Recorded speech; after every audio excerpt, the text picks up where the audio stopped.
Kapag lahat ng iwan, remember, God remains. Good morning, good afternoon, good evening po sa bawat isa. Ako si Pastor Wes at ito ang Magkape.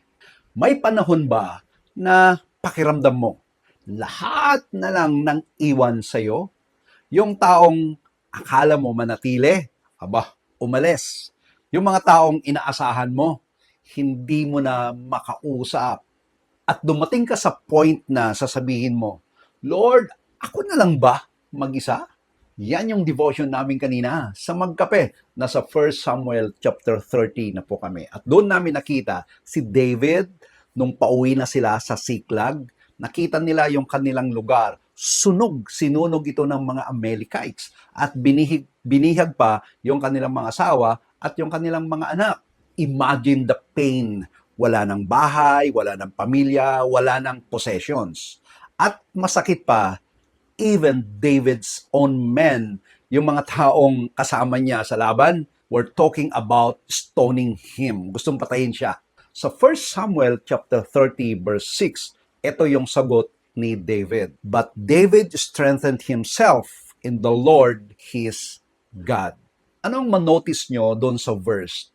David did not strengthen himself by pretending he was okay. Hindi. He strengthened himself in the Lord.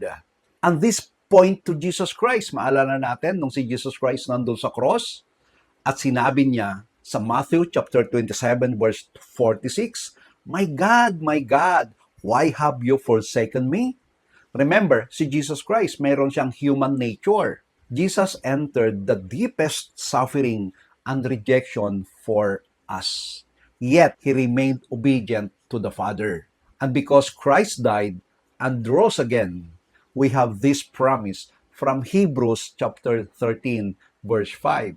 I will never leave you nor forsake you. Alam niyo po yung Greek phrase na never leave? Ang ibig sabihin nito, God completely refusing to abandon His people. Grabe talaga, no? So yes, people may live, relationships may change, but if you belong to Christ, God remains. Remember this. Kaya kapag pakiramdam mo, lahat na lang ng iwan, don't let loneliness convince you that you're alone. God has not abandoned you. Look to Christ. Strengthen yourself in Him.